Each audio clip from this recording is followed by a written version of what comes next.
আমরা এখন বিভিন্ন জৈব যৌগ যেগুলো তোমাদের সিলেবাসে আছে সেগুলোর মধ্যে এদের প্রস্তুত প্রণালী এবং কিছু রাসায়নিক ধর্ম আছে, সেই জিনিসগুলো কিভাবে প্রস্তুত করতে হয় সেগুলো এবং রাসায়নিক ধর্মগুলো আমি ডিটেলস আলোচনা করব।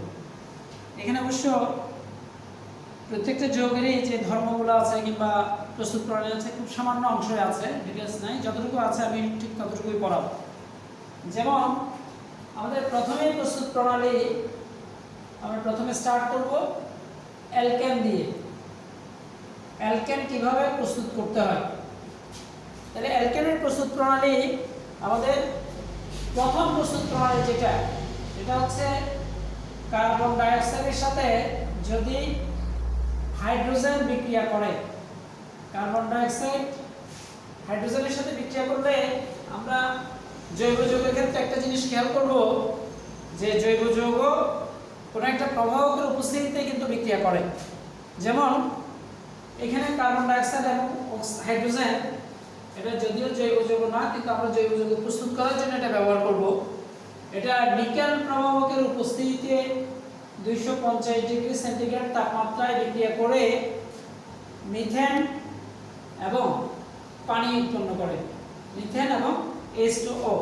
তার মানে এটা প্রস্তুত প্রণালী কার্বন ডাইঅক্সাইডের সাথে নিকেল প্রভাবকের উপস্থিতিতে 250 ডিগ্রি সেন্টিগ্রেড তাপমাত্রায় হাইড্রোজেন চালনা করলে মিথেন এবং পানি প্রস্তুত হয়। তাহলে একটা বিক্রিয়া গেল। এই বিক্রিয়া দ্বারা শুধুমাত্র আমি অ্যালকেনের প্রথম সদস্য যেটা আছে সেটা মিথেনটাই প্রস্তুত করতে পারবো। এরপরে দ্বিতীয় যে বিক্রিয়াগুলো আছে তার মধ্যে আমরা অ্যালকিন এবং অ্যালকাইন থেকে, অ্যালকিন ও অ্যালকাইন হতে আমরা অ্যালকেন প্রস্তুত প্রণালী দেখাবো। অ্যালকাইন হতে যেমন আমি খুব সাধারণ দুটো অ্যালকিন একটা নিলাম যে CH2 ডাবল বন্ড CH2 যেটার নাম হচ্ছে ইথিন। এই ইথিনের সাথে যদি এক অণু বা 1 মোল হাইড্রোজেন বিক্রিয়া করি এবং এই 1 মোল হাইড্রোজেন বিক্রিয়া করবে তাও নিকেল প্রভাবকের উপস্থিতিতে 180 থেকে 200 ডিগ্রি সেন্টিগ্রেড তাপমাত্রায় বিক্রিয়া করে। এই টেম্পারেচারটা কোনো কোনো বইতে এক এক রকম আছে, তোমরা কমনলি 180 থেকে 200 বা 200 থেকে 250 এরকম একটা জিনিস ব্যবহার করলে হয়। মোটামুটি একটু টেম্পারেচার দিলেই নিকেল প্রভাবকের উপস্থিতিতে ইথিন হাইড্রোজেনের সাথে বিক্রিয়া করে হাইড্রোজেনের যে অণু আছে সেখানে দুটো হাইড্রোজেন পরমাণু, একটা হাইড্রোজেন এখানে আসবে, একটা হাইড্রোজেন এখানে আসবে, তখন ডাবল বন্ডটা ভেঙে সিঙ্গেল বন্ড হয়ে যাবে। অর্থাৎ এখানে যৌগ প্রস্তুত হবে CH3 সিঙ্গেল বন্ড CH3, অর্থাৎ এই যৌগের নাম হচ্ছে ইথেন। তার মানে আমরা অ্যালকিন থেকে অ্যালকেন প্রস্তুত করলাম।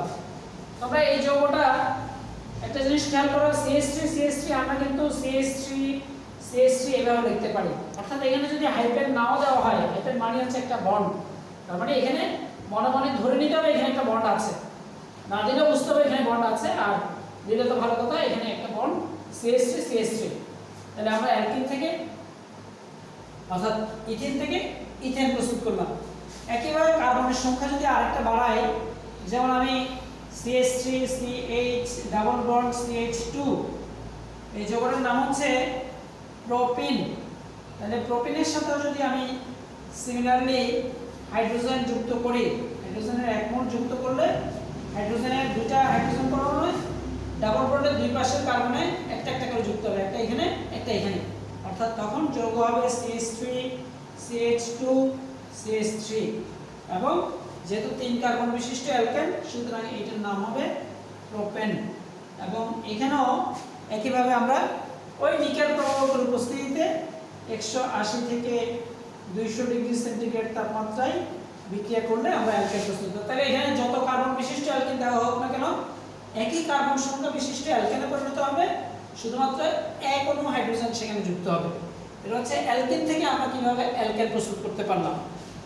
এবার দেখো একইভাবে যদি আমরা অ্যালকাইন থেকে প্রস্তুত করতে যাই, অর্থাৎ আমি যদি ইথাইল বা অ্যাসিটিলিন যেটা বলছি CH ট্রিপল বন্ড CH, মানে কার্বনের সাথে ট্রিপল বন্ডটা আবদ্ধ, এই কার্বনের সাথে একটা হাইড্রোজেন আছে, এই কার্বনের সাথে একটা হাইড্রোজেন আছে, এটা হচ্ছে ইথাইন।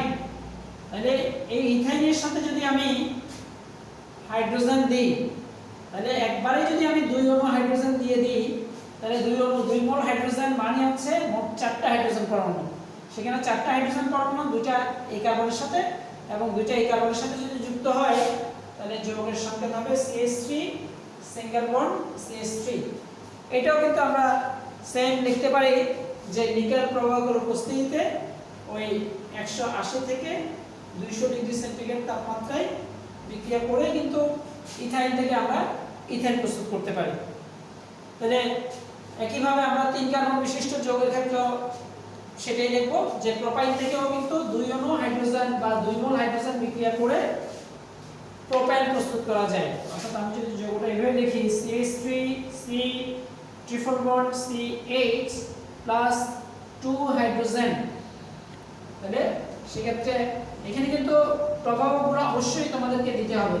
এটা না দিলে তোমাদের অনেক সময় এটা অসম্পূর্ণ থেকে গেল। তাহলে 180 থেকে 200 ডিগ্রি সেন্টিগ্রেড তাপমাত্রায় বিক্রিয়া করলে CH3 CH2 CH3, দেখো এখানে হাইড্রোজেন ছিল, কোনো হাইড্রোজেন ছিল না, সেখানে 2টা হাইড্রোজেন যুক্ত হয়েছে CH2, আর এখানে একটা হাইড্রোজেন ছিল আর 2টা হাইড্রোজেন যোগ হতে CH3, এবং এই যৌগটার নাম হচ্ছে প্রোপেন। তাহলে আমরা আরেকটা জানলাম যে অ্যালকিন এবং অ্যালকাইন থেকেও আমরা অ্যালকাইন প্রস্তুত করতে পারি। আমাদের থার্ড যে বিক্রিয়াটা যেটা খুব ইম্পর্টেন্ট, সেটা হচ্ছে ডিকার্বক্সিলেশন বিক্রিয়া নামে একটা বিক্রিয়া আছে। তোমরা দেখো সেটা হচ্ছে 3 নাম্বার, এই বিক্রিয়াটার নাম হচ্ছে ডিকার্বক্সিলেশন বিক্রিয়া। এখানে একটা জিনিস খেয়াল করো, আমি এখানে বইতে অবশ্য অতটা ডিটেইলস নাই, তারপর আমি একটু ডিটেইলসই বলতেছি।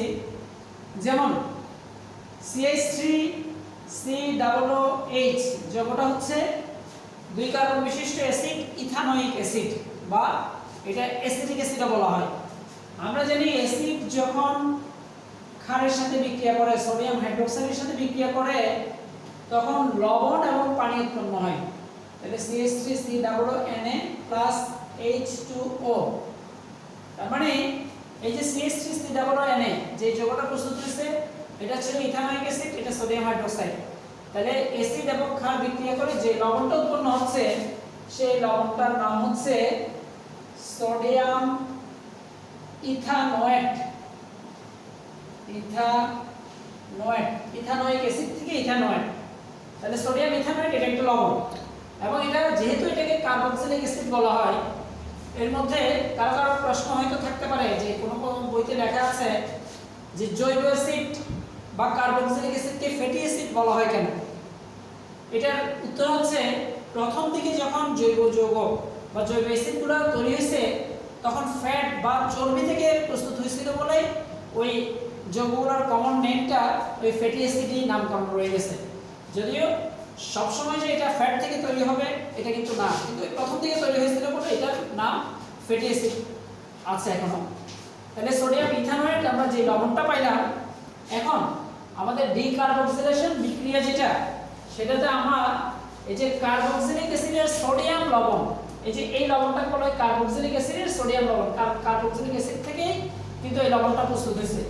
তাহলে এই কার্বক্সিলিক অ্যাসিডের সোডিয়াম লবণ CH3 COONA যেটা সোডিয়াম ইথানোয়েট, এটাকে যদি আমি সোডিয়াম হাইড্রোক্সাইড এবং ক্যালসিয়াম অক্সাইড এই দুটার মিশ্রণের সাথে বিক্রিয়া করি, এখানে দেখো বিক্রিয়াটা হবে সোডিয়াম হাইড্রোক্সাইডের সাথে, কিন্তু সেখানে ক্যালসিয়াম অক্সাইড একটা প্রভাবক হিসেবে কাজ করবে। তার মানে এখানে একটা জিনিস খেয়াল করো, তোমাদের বইতেও যদিও এটা ভালো করে লেখে নাই, সোডিয়াম হাইড্রোক্সাইড এবং ক্যালসিয়াম অক্সাইড এই দুটার মিশ্রণকে সোডা লাইম বলা হয়। সোডা লাইম, কারণ এখানে দেখো সোডা লাইমটা হচ্ছে এই সোডা আসছে সোডিয়াম হাইড্রোক্সাইড থেকে, আর লাইম শব্দের অর্থ হচ্ছে চুন, তার মানে ক্যালসিয়াম অক্সাইডের আরেক নাম হচ্ছে চুন।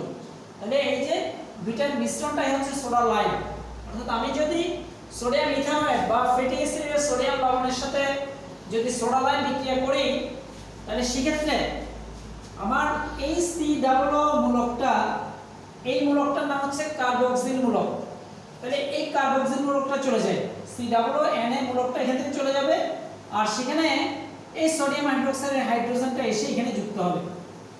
তাহলে হাইড্রোজেনটা এসে যদি এই অংশে যুক্ত হয় তাহলে তখন যৌগটা প্রস্তুত হবে CH4, কারণ CH3 ছিল আগে, সেখানে একটা হাইড্রোজেন এসে CH4 আর বাকি সোডিয়াম এখানে আছে দুইটা, তাহলে Na2 আর C ডাবল এর সাথে এখান থেকে একটা অক্সিজেন এসে Na2CO3 সোডিয়াম কার্বনেট প্রস্তুত হবে।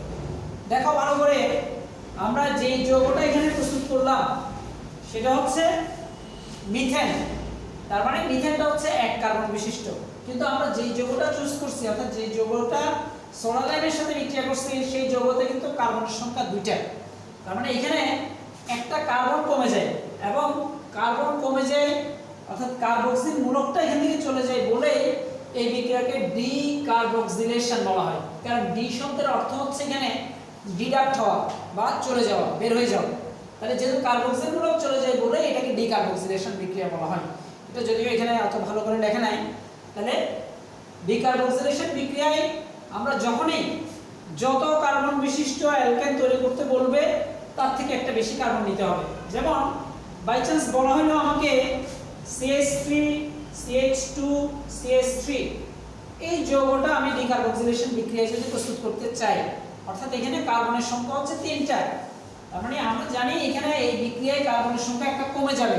সুতরাং আমাদেরকে অবশ্যই এমন একটা ফ্যাটি অ্যাসিডের সোডিয়াম লবণ নিতে হবে যেখানে কার্বনের সংখ্যা এর থেকে একটা বেশি থাকে, এবং সেক্ষেত্রে এটা বেশি যদি হয় তাহলে আমরা যৌগটা নিব CH3 CH2 আবার CH2 তারপর হচ্ছে COONA, অর্থাৎ এখানে টোটাল কার্বনের সংখ্যা 1 2 3 4 এবং এই যৌগের নাম হচ্ছে সোডিয়াম বিউটানোয়েট।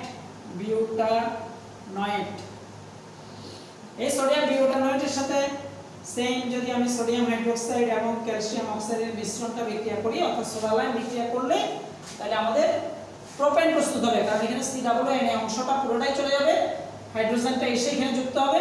তার মানে কার্বনের সংখ্যা হবে 3 কার্বন বিশিষ্ট প্রোপেন এবং সাথে অবশ্যই সোডিয়াম কার্বনেট প্রস্তুত হবে।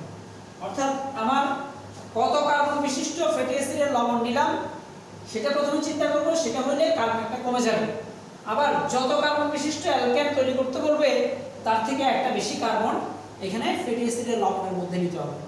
সুতরাং আমরা এই থার্ড যেটা ডিকার্বক্সিলেশন বিক্রিয়ায়ও কিন্তু অ্যালকেন প্রস্তুত করতে পারি। এবার আমরা অ্যালকেন গেল, এখন আমি একটু দ্রুতই বুঝাবো বাকি যৌগগুলা। আবার এরপরের যে যৌগ আছে সেটা হচ্ছে অ্যালকিন।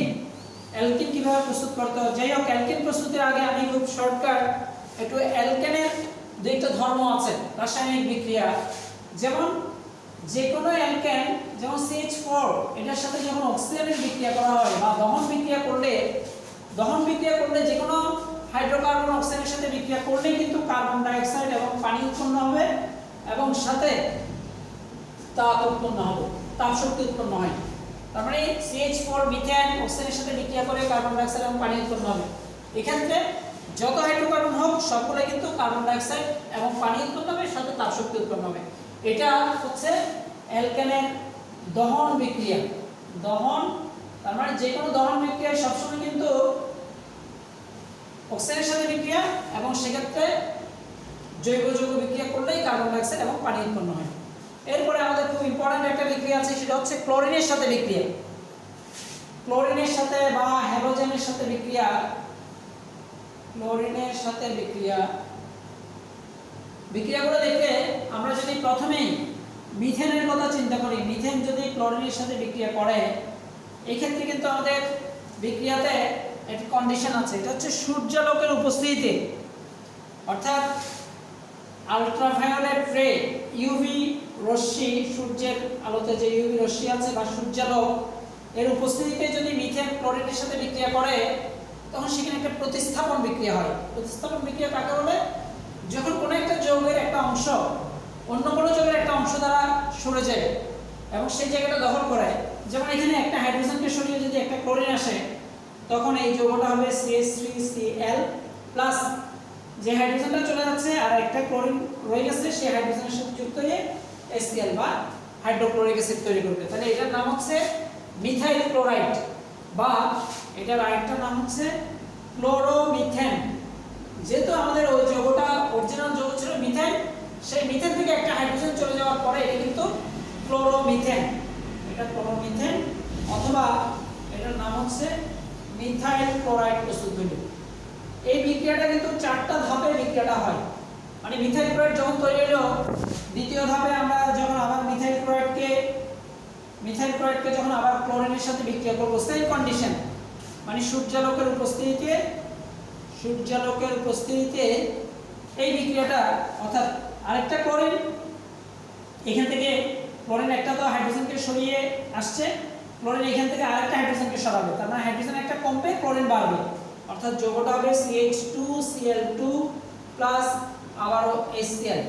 এবং এই যৌগটারও দুইটা নাম আছে, একটা হচ্ছে এটাকে মিথিলিন ক্লোরাইড বলা হয়, মিথিলিন ক্লোরাইড, আর অথবা এটার আরেকটা নাম হচ্ছে ডাইক্লোরোমিথেন। এর নাম হচ্ছে ডাইক্লোরো কেন? কারণ ক্লোরিন এটা কিন্তু অরিজিনাল কার্বন যেহেতু একটাই আছে, এখনো মিথেন থেকে আসছে, সুতরাং এটা হচ্ছে ডাইক্লোরোমিথেন।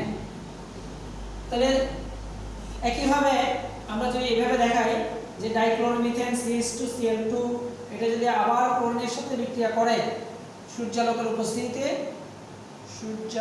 উপস্থিতিতে বিক্রিয়া করলে এইবার যে যৌগটা তৈরি হবে সেটা হবে CHCl3 প্লাস HCl। এবং এই যৌগটা তাহলে ক্লোরিন যেহেতু 3টা আছে, সুতরাং এটা হবে কি ট্রাইক্লোরোমিথেন।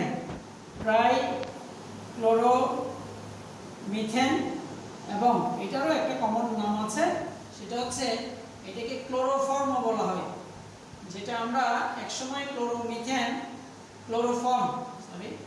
ক্লোরোফর্মটা এটা লোকাল অ্যানাস্থেসিয়া হিসেবে, মানে সামান্য কিছু সময়ের জন্য হয়তো কাউকে সেন্সলেস করতে হবে, তখন কিন্তু ক্লোরোফর্মের ব্যবহার ছিল। কিন্তু এটার সাইড ইফেক্ট এত বেশি যে ক্লোরোফর্মটা অন্য অক্সিজেনের সাথে বিক্রিয়া করে বিষাক্ত একটা ফসফেট গ্যাস উৎপন্ন করে, যেটা আরো বেশি বিষাক্ত, সেজন্য এটার ব্যবহারটা এটা অনেকটা সীমিত। তাহলে এই মিথিলিন ক্লোরাইড যেটা ক্লোরিনের সাথে বিক্রিয়া করে তাহলে ক্লোরোফর্ম বা ট্রাইক্লোরোমিথেন প্রস্তুত হয়।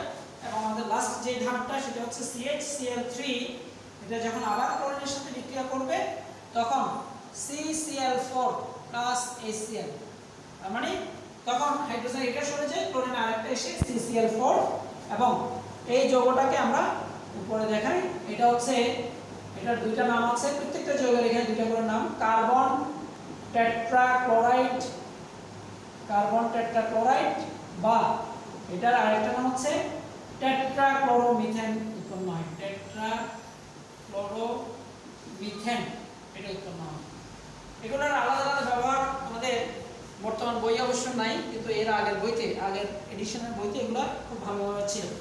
যাই হোক, আমাদের অ্যালকেনের দুই ধরনের বিক্রিয়া, দহন বিক্রিয়া এবং ক্লোরিনের সাথে এই 4টা বিক্রিয়া সিরিয়ালি ধাপ অনুসারে আমরা দেখিয়ে দেব। এরপরে আমাদের যে প্রস্তুত প্রণালী আছে সেটা হচ্ছে অ্যালকিনের প্রস্তুত প্রণালী। আমরা এখন যেটা দেখব সেটা হচ্ছে অ্যালকিন কিভাবে তৈরি করা যায় সেই প্রসেসটাই আমরা দেখব। অ্যালকিনের প্রস্তুত প্রণালী আমরা যদি দেখি, এখানে তোমাদের বইতে 2টা প্রস্তুত প্রণালী আছে অ্যালকিন কিভাবে প্রস্তুত করা হয়। যদিও প্রথম যে বিক্রিয়াটা আছে সেটা কিছুটা এই এডিশনের বইতে একটু ভুল আসছে, আমি তোমাদেরকে একটু কারেকশন করে দিই। সেটা হচ্ছে ইথাইল ক্লোরাইড থেকে, আমরা প্রথমে দেখে নিবা ইথাইল ক্লোরাইড আমরা কিভাবে তৈরি করব। তার মানে ইথাইল ক্লোরাইড হচ্ছে কার্বন যেহেতু দুইটা CH3 CH2 Cl, এটা নাম হচ্ছে ইথাইল ক্লোরাইড, বা এটার আরেকটা নাম হচ্ছে ক্লোরোইথেন। যেহেতু ইথেনের একটা হাইড্রোজেনকে সরিয়ে ক্লোরিনটা আসছে, সেজন্য এটার নাম হচ্ছে ক্লোরোইথেন বা ইথাইল ক্লোরাইড। এই ইথাইল ক্লোরাইডের সাথে যদি আমি সোডিয়াম হাইড্রোক্সাইড অথবা পটাশিয়াম হাইড্রোক্সাইড এবং ব্র্যাকেটে এখানে কিন্তু অ্যালকোহলীয় কথাটা লিখতে হবে, অ্যালকোহলীয়, কারণ আমাদের এখানে বইতে এই সোডিয়াম হাইড্রোক্সাইড দুই ধরনের আছে, একটা হচ্ছে অ্যালকোহলীয় সোডিয়াম হাইড্রোক্সাইড, আরেকটা সোডিয়াম হাইড্রোক্সাইড যেটা আছে সেটা হচ্ছে জলীয় বা ক্ষারীয় সোডিয়াম হাইড্রোক্সাইড। তার মানে আমাদের এখানে কিন্তু খেয়াল রাখবা, এটা জলীয় সোডিয়াম হাইড্রোক্সাইড ব্যবহার করলে এখানে কিন্তু অ্যালকিন প্রস্তুত হবে না। যেটা বইতে আমি একটু পড়ে শোনাই, এখানে লেখা আছে ইথাইল ক্লোরাইডের সাথে সোডিয়াম হাইড্রোক্সাইডের জলীয় দ্রবণকে উত্তপ্ত করলে ইথিন, সোডিয়াম ক্লোরাইড এবং পানি উৎপন্ন হয়, কিন্তু এটা জলীয় দ্রবণ হবে না, এটা অ্যালকোহলীয় দ্রবণ। তার মানে আমাদেরকে লিখতে হবে ইথাইল ক্লোরাইডের সাথে সোডিয়াম হাইড্রোক্সাইডের অ্যালকোহলীয় দ্রবণকে বিক্রিয়া করলে, তাহলে হয় বিক্রিয়াটা একটু মানে ডিটেইলস আমি বলি। যখনই আমি অ্যালকোহলীয় সোডিয়াম হাইড্রোক্সাইড বিক্রিয়া করব, তখন এই যৌগ থেকে একটা হাইড্রোজেন ক্লোরাইড অপসারিত হয়। কারণ হাইড্রোজেন ক্লোরাইড অপসারিত কিভাবে হবে দেখো, এখানে যে কার্বনে, এই কার্বনে ক্লোরিনটা আছে, আবার হাইড্রোজেনটা এখানেও আছে এখানেও আছে, কিন্তু এখানে নিয়ম হচ্ছে যে কার্বন থেকে ক্লোরিন যাবে হাইড্রোজেনটা কিন্তু সেই একই কার্বন থেকে যাবে না, তার পাশের কার্বন থেকে যাবে। তার মানে এই কার্বনের সাথে ক্লোরিন আছে, ক্লোরিন যাবে এখান থেকে, কিন্তু হাইড্রোজেনটা যাবে তার পাশের কার্বন থেকে। সুতরাং এখান থেকে যদি কার্বন যায় তাহলে কার্বন 3টা আছে, হাইড্রোজেন হয়ে যাবে, কার্বন 1টা আছে, হাইড্রোজেন 3টা, তখন কার্বন 1টা এবং হাইড্রোজেন হয়ে যাবে 2টা, এবং তাদের মাঝে একটা ডাবল বন্ড সৃষ্টি হয়ে এখানে ক্লোরিন যেহেতু চলে যাচ্ছে, এটা তো CH2 আছে, তাহলে এই যৌগটা প্রস্তুত হবে। অর্থাৎ আমি যদি অ্যালকোহলীয় সোডিয়াম হাইড্রোক্সাইড দেই, তখন এই যৌগ থেকে একটা হাইড্রোজেন ক্লোরাইড অপসারিত হয়ে অ্যালকিন প্রস্তুত হবে, ইথিন প্রস্তুত হইল।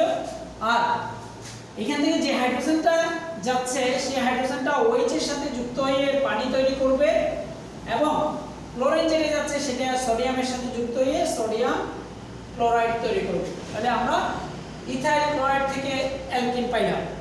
অর্থাৎ আমরা যদি হায়ার কোনো যৌগ যেমন প্রোপেন প্রস্তুত করতে যাই, তাহলে সেক্ষেত্রে প্রোপাইল ক্লোরাইড থেকে কিন্তু বিক্রিয়া করে করতে হবে। আমি একটু জাস্ট খুব দ্রুতই দেখাচ্ছি।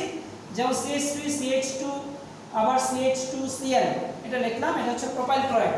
তাহলে এটার সাথে যদি আমি সোডিয়াম হাইড্রোক্সাইড এবং ব্র্যাকেটে অ্যালকোহলীয়, এটা অ্যালকোহলিক AlC লিখে দিলাম, আমরা বাংলাতে লিখবা অ্যালকোহলীয়।